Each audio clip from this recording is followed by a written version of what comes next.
Hello, hockey fans. Austin here with today's pregame report for Game 1 between the Edmonton Oilers and the Vegas Golden Knights. The Oilers and Golden Knights are in a rematch of their 2023 second-round series, where the Oilers had a lead in all 6 games of that series, but they fell short of moving on to the next round, in large part because of their goaltending. Stuart Skinner back in that series was pulled 3 separate times, but Jay Woodcroft, he had so much faith in his goalie, he just kept putting him out there, and it unfortunately did not work out for Edmonton. Right now, though, for the Oilers, they have much more stable goaltending in Calvin Pickard. Now, Calvin Pickard is not going to put up elite high-end numbers, but he's making the saves that he needs to make, and he's also making some saves that he's not supposed to make, and that, in large part, is a huge reason why Edmonton has been able to move on, win 4 straight against the Kings, and have a chance against the Golden Knights. Now, I know there was some kind of talk through the media. A couple of guys from the Edmonton mainstream media were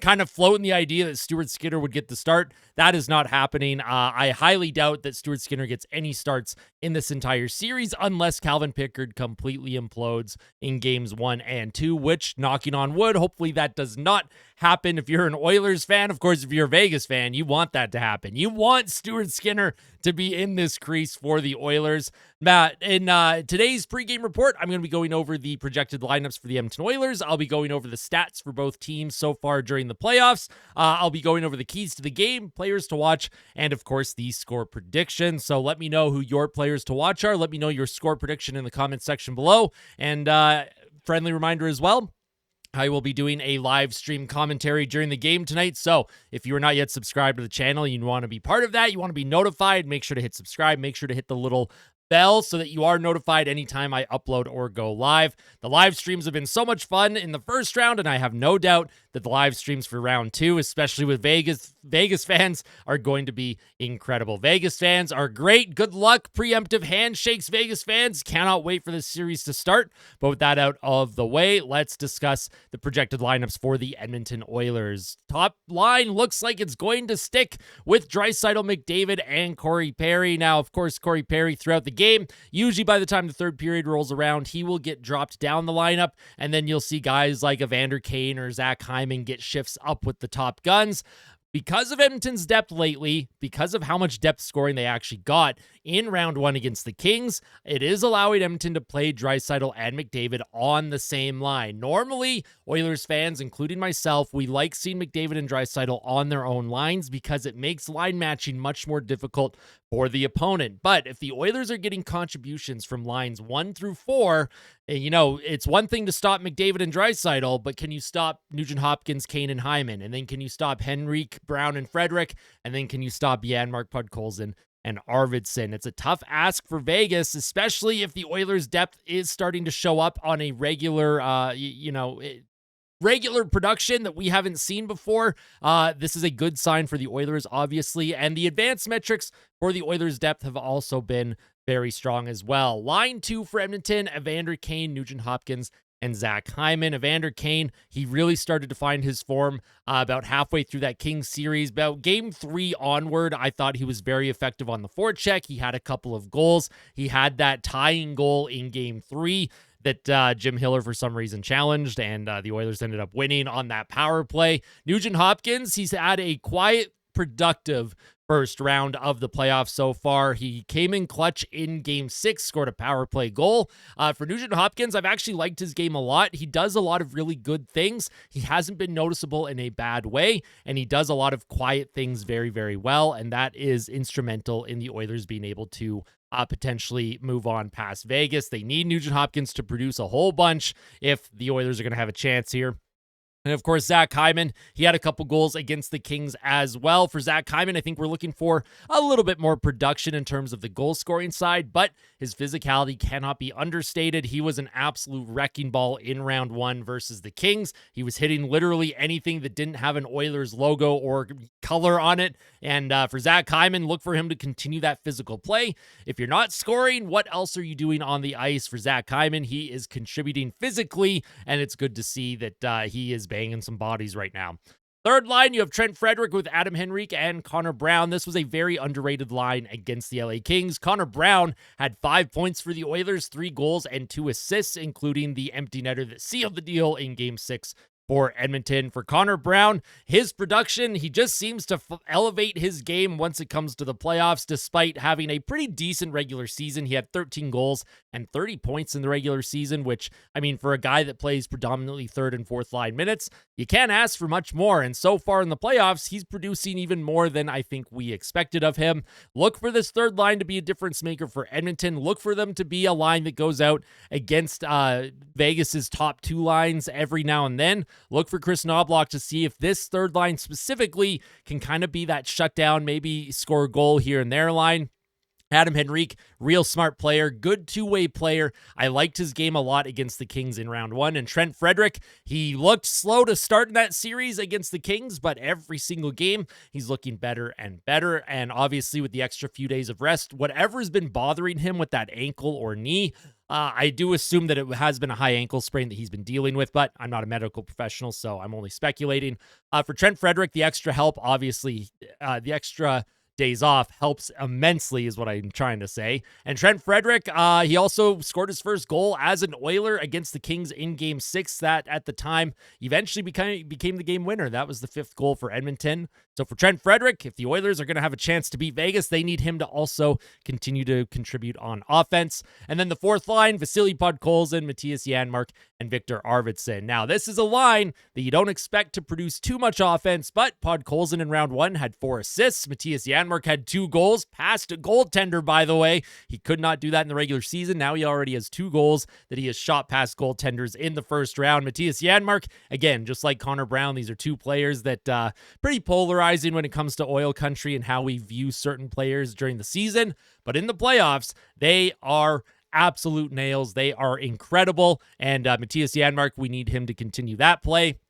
And Victor Arvidsson, it's only a matter of time before the offense clicks for him as well. Really like the look of that 4th line. The Oilers have a bit of a pest or troublemaker on every single line. They have Perry on line 1, Kane on line 2, Frederic on line 3, Podkolzin on line 4, and even Victor Arvidsson can muck it up here and there on line 4. We just have to hope that Arvidsson doesn't fall 6,419 times tonight because he falls a lot, right? Victor Arvidsson, get those skates sharpened, stay on your feet, my man.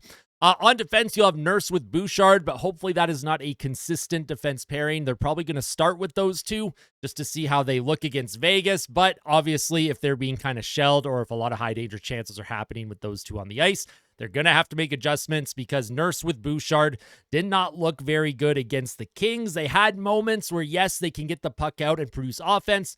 It's the defensive side of the puck for both of those defensemen that you need a little bit more responsibility back there. If one of them gets caught, the other one is not able to cover ever, and that goes for both Nurse and Bouchard. I would prefer to see Wallman with Bouchard or Kulak with Bouchard, but we'll see how Paul Coffey rolls his defense pairs tonight. On the second pair, you'll initially start with Wallman and Klingberg. Now, Jake Wallman, he led the playoffs in plus-minus in round 1, or at least he did for the Oilers with a +8 rating. John Klingberg was phenomenal in round 1 for Edmonton. He was an absolute monster out there, and if his play is even 80% as good as it was against the Kings, I like Edmonton's chances here. The fact that John Klingberg, came in he had a lot of rest, but, we're not sure what injuries he's been dealing with this season. Didn't play a lot in the regular season. Didn't look that great in the regular season. But John Klingberg, he's showing a lot of worth right now, especially at 5-on-5, which isn't usually his forte. 5-on-5 play has not been John Klingberg's specialty throughout his career. It's usually power play and then offensive zone faceoffs. You're trying to get him sheltered minutes against other teams' bottom lines. But John Klingberg, they've been putting him out against a lot of different line combinations so far in the postseason, and he's looked great. So he could be an X factor for Edmonton in this series against Vegas. Third line, third defense pair, I should say, you'll have Kulak with Emberson. Look for Emberson to probably only play about 9 or 10 minutes in this game. Brett Kulak, look for him to get elevated and play with Klingberg or Bouchard periodically as well, especially as the game gets deeper into the third period. They usually shorten the bench down to about 4 or 5 D-men, so keep an eye out for that. And of course, the starter for Edmonton, it's going to be Calvin Pickard. There is no way they are going to Stuart Skinner. I refuse to even entertain the idea that Skinner is going to be the starter. This is Calvin Pickard's crease. He has earned it. 4 straight wins.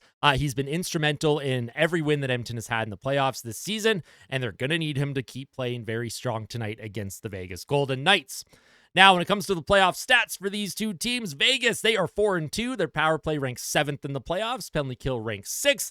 Goals per game ranks 10th, so they're not scoring a whole bunch, but they still do score 3 goals per game.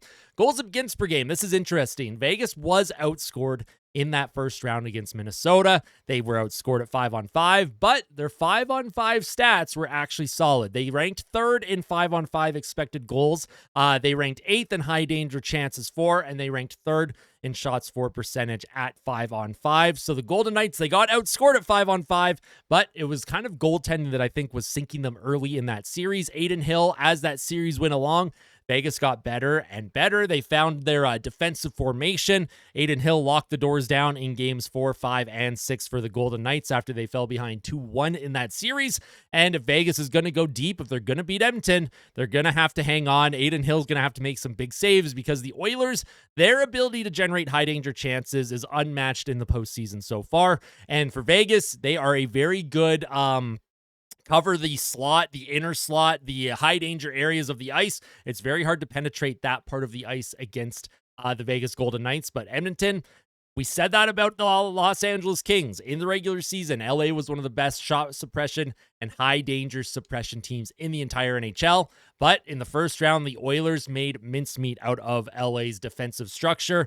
We'll see what kind of tactics Chris Knoblauch has in this round against Vegas to see if they can expose the Golden Knights as well. The Oilers rank 2nd on the power play. They rank dead last on the penalty kill. They rank 1st in goals per game. They rank 14th in goals against per game. They are number 1 in expected goals for percentage at 5-on-5, number 1 in high danger chances at 5-on-5, and 2nd in shots for percentage at 5-on-5. The Edmonton Oilers shot metrics, 5-on-5 metrics, power play, all phenomenal after that first round. They just have to limit the amount of goals against when it comes to their penalty kill, and they have to get a few extra saves here and there from Calvin Pickard. But I like Edmonton's overall game. I like their advanced metrics. The underlying numbers are very solid. I like how Edmonton matches up against Vegas this season. Vegas is still a fast team. They're not as fast as they were in 2023, and the Oilers have more depth this time around, but they play the games on a sheet of ice for a reason, not the sheet of paper that I like to look at with numbers on it. So we'll see how the game goes.